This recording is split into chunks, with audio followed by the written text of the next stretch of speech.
আসসালামু আলাইকুম। এখন শুনবেন সংবাদ শিরোনাম। তারেক রহমানকে অভ্যর্থনা জানানোর অপেক্ষায় রাজধানীর ৩০০ ফিটে নেতাকর্মী সমর্থকদের ঢল। শীত উপেক্ষা করে রাতভর বাঁধ ভাঙা উচ্ছ্বাস। তারেক রহমান আসছে বীরের বেশে, বাংলাদেশ সারা বাংলাদেশ কিন্তু আসছে। সারা দেশের মানুষই তারেক রহমানকে ভালোবাসে। বাংলাদেশের 18 কোটি জনগণ তার অপেক্ষায় আছে, কখন সে আসবে, কখন তাকে দেখবে, কখন তার মুখের ভাষণ শুনবে। নতুন প্রজন্মের প্রত্যাশা পূরণ আর রাজনৈতিক ভাষা বুঝতে পারাই তারেক রহমানের সামনে বড় চ্যালেঞ্জ বলছেন বিশ্লেষকরা। দলের ভেতরে মানসিকতা বদলানোর তাগিদ। তারেক রহমানকে সামনে পথ চলতে হলে তার রেফারেন্স পয়েন্ট হবে এখন ২৪, বৈষম্যহীন রাষ্ট্র হিসেবে গড়ে তোলা। এটা হবে তার একটা বড় চ্যালেঞ্জ। আসসালামু আলাইকুম। এতক্ষণ শুনছিলেন সংবাদ শিরোনাম, এখন শুনবেন বিস্তারিত। বিএনপির ভারপ্রাপ্ত চেয়ারম্যান তারেক রহমানকে রাজধানীর ৩০০ ফিট সড়কে সংবর্ধনা জানানো হবে এবং সেখানকার পরিস্থিতি জানবো। একেবারে এরকমটি হয়ে দাঁড়িয়েছে, এখানে দাঁড়ানোর মতো অবস্থা নেই।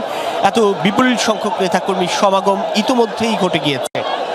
আমি যেখানটা রয়েছে একেবারে মূল মঞ্চের ঠিক সামনে, সারা দেশ থেকে এই নেতাকর্মীরা ছুটে আসছেন ঠিক এই গন্তব্যস্থলকে কেন্দ্র করে, এবং সারা রাত এখানে অনেকেই ঠান্ডার মধ্যে, প্রচণ্ড কুয়াশা এখনও একেবারে দিনের শুরু, কিন্তু রাত্রি যাপনও করেছেন অনেকে এই ঠান্ডার মধ্যে ঠিক এখানটায় কোনো রকমে গরম কাপড় ছাড়া বা যতটুকু পারা সম্ভব হয়েছে এইসবের মধ্য দিয়ে। এবং সেই সব নেতাকর্মী যারা দেশের নানা প্রান্ত থেকে ছুটে এসেছেন, তাদের প্রত্যেকের লক্ষ্য একটাই, দলের ভারপ্রাপ্ত চেয়ারম্যান তারেক রহমানকে এক নজর দেখা, এক পলক দেখা, কিংবা এই যে ঐতিহাসিক স্বদেশ প্রত্যাবর্তন সেটাকে স্মরণীয় করে রাখার জন্য, এই দিনটিকে তার স্মৃতিতে ধারণ করে রাখার জন্য, কিংবা দীর্ঘদিনের আন্দোলন সংগ্রামে রাজপথে থাকার যেই বিষয়গুলি ছিল সেই সব যার ডাকে বা যার আহ্বান সাড়া দিয়ে তারা রাজপথে আন্দোলনে নেমেছিল, সেই নেতাকে বা সেই নেতার স্বদেশ প্রত্যাবর্তন বা দেশে ফেরার এই দিনটিকে উপলক্ষ করেই তাদের আসলে এই ব্যাপক উপস্থিতি।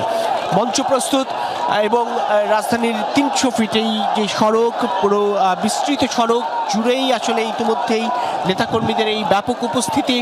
বিভিন্ন যানবাহনের জন্য যদিও সুনির্দিষ্ট করে রাজধানীর বিভিন্ন প্রবেশ মুখগুলোতে পার্কিংয়ের এরিয়া স্থাপন করা হয়েছিল, কিন্তু এরপরেও যেগুলো রাতে প্রবেশ করে ফেলেছে সেই সব যানবাহনগুলো আসলে ইতিমধ্যেই কিন্তু এই রাজধানীর ৩০০ ফিটের প্রবেশ মুখগুলোতে বা সড়কের বিভিন্ন জায়গায় অবস্থান নিয়ে আছে, যার ফলে এই পথে অন্যান্য দূর দূরান্ত থেকে আসা নেতাকর্মীরা যানবাহন নিয়ে আসার কোনো সুযোগই নেই, পায়ে হেঁটে আসতে হচ্ছে। বহু দূর থেকে হেঁটে হেঁটে তারা এই মূল পয়েন্ট বা মূল সমাবেশ স্থল যেটি, সেটিকে উপলক্ষ করে এগিয়ে আসছেন। এবং নেতাকর্মীরা যেটি বলছিলাম যে গতকাল রাত থেকেই বা গত দুদিন ধরেই আসলে আসতে শুরু করেছেন রাজধানীতে, এবং গতকাল রাত থেকে এই পূর্বাঞ্চলে উন্মুক্ত স্থান, এটি যদি বলতে চাই যে এটি আসলেই উন্মুক্ত স্থান। এখানে তুলনামূলক অর্থে ঠান্ডাটাও বেশি এবং এখনও অস্পষ্ট সব কিছু, কেননা যেহেতু খোলামেলা জায়গা, সে কারণে এখানে একেবারেই কুয়াশাচ্ছন্ন পরিবেশ, শীতল হাওয়া, এর মধ্যে কিন্তু তারা অবস্থান নিয়ে আছেন। এবং বারবার মাইক্রোফোনে দলের প্রচার সম্পাদক সুলতান সালাউদ্দিন টুকু নির্দেশনা দিচ্ছেন যেন এই সড়কে অবস্থান নিয়ে থাকা বাসগুলো এখান থেকে সরিয়ে নেওয়া হয়, কেননা এগুলি না সরালে নেতাকর্মীদের অবস্থান করাটাও আসলে একটু বেশ কষ্টকর হয়ে পড়ে। যদি বলতে হয় যে নেতাকর্মীরা অবস্থান নিয়ে আছেন, তাদের অপেক্ষা দলের ভারপ্রাপ্ত চেয়ারম্যান তারেক রহমান ঠিক কখন নাগাদ আসলে এই সমাবেশস্থলে এসে পৌঁছাবে, কিংবা দেশের মাটিতে পৌঁছালেও তারা সেই মুহূর্তটাকে উদযাপন করতে চান খানিকটা আনন্দের সঙ্গেই। তারেক রহমানকে স্বাগত জানাতে বিমানবন্দরের সামনের চিত্রটা দেখতে চাই, কি অবস্থা সেখানে, এবং নেতাকর্মীদের ঢল সামলাতে কোনো নিরাপত্তা ব্যবস্থা জোরদার করা হয়েছে কিনা। অবশ্যই জোরদার করা হয়েছে, সেই খবরগুলো জানতে চাই। একটি কয়েক স্তরের নিরাপত্তা বলয় বেষ্টনী তৈরি করা হয়েছে।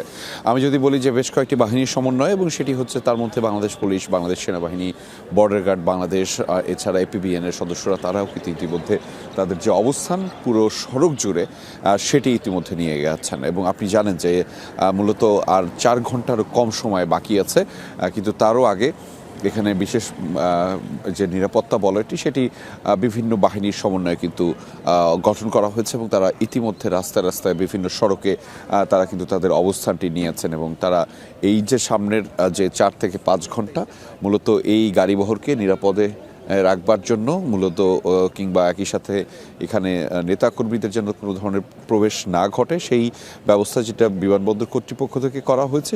তারেক রহমানের স্বদেশ প্রত্যাবর্তনকে স্বাগত জানাতে বিভিন্ন জেলা থেকে বিশেষ ট্রেনে ঢাকার উদ্দেশ্যে রওনা হয়েছেন বিএনপি নেতাকর্মীরা।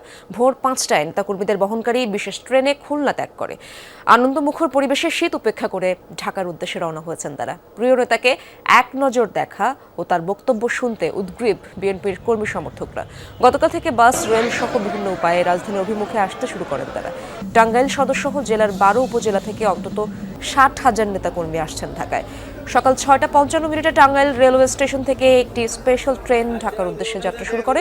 এছাড়া টাঙ্গাইল শহর থেকে শতাধিক বাস সহ বিভিন্ন যানবাহনে নেতাকর্মীরা আসছেন ঢাকায়। জামালপুর থেকেও ছেড়েছে স্পেশাল ট্রেন। ভোরে ছেড়ে আসা ট্রেনটি সকাল 9:50 ঢাকায় পৌঁছানোর কথা রয়েছে। 10টি কোচ ও 530টি আসনের বিশেষ ট্রেনের ভাড়া নির্ধারণ করা হয়েছে 2,16,563 টাকা। তারেক রহমানের স্বদেশ প্রত্যাবর্তনের সাক্ষী হতে এই উদ্যোগ। দলে দলে ঢাকার উদ্দেশ্যে যাত্রায় অংশ নিতে পেরে উচ্ছ্বসিত নেতাকর্মীরা।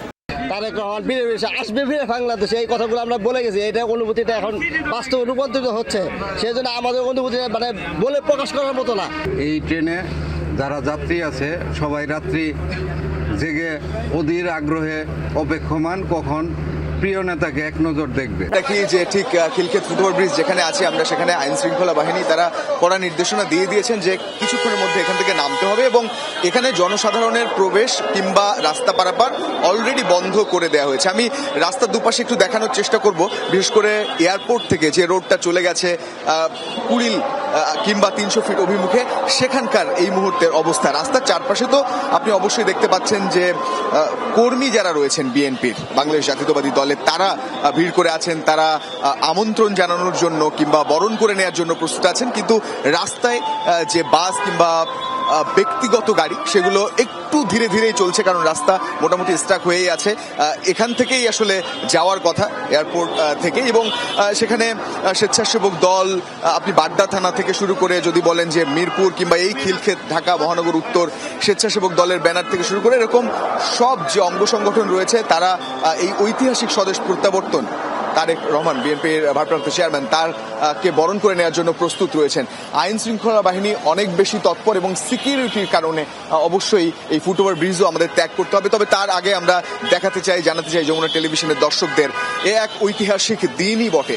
পেশাগত জায়গা থেকে আপনার আমার জন্যও এটা প্রথমবারের মতো ঘটছে, কারণ তিনি প্রথমবারের মতো এই যে দীর্ঘ প্রবাস জীবন, দীর্ঘ নির্বাসন সেটা কাটিয়ে তিনি ফিরছেন এবং ফিরছেন নানা স্বপ্ন নিয়ে, আশার আলো নিয়ে, এবং সেই স্বপ্ন পূরণে তার পথিকৃৎ যারা হবেন, যারা এগিয়ে নেবেন তার কার্যক্রমকে, তারা কিন্তু সবাই ঢাকা অভিমুখে। আপনি নিজেই খবর দিচ্ছিলেন যে বাংলাদেশের বিভিন্ন জেলা থেকে বাস, ট্রেন যোগে তারা ঢাকায় প্রবেশ করছেন এবং অনেকেই পায়ে হেঁটে সেই 300 ফিটে যে মঞ্চ প্রস্তুত রয়েছে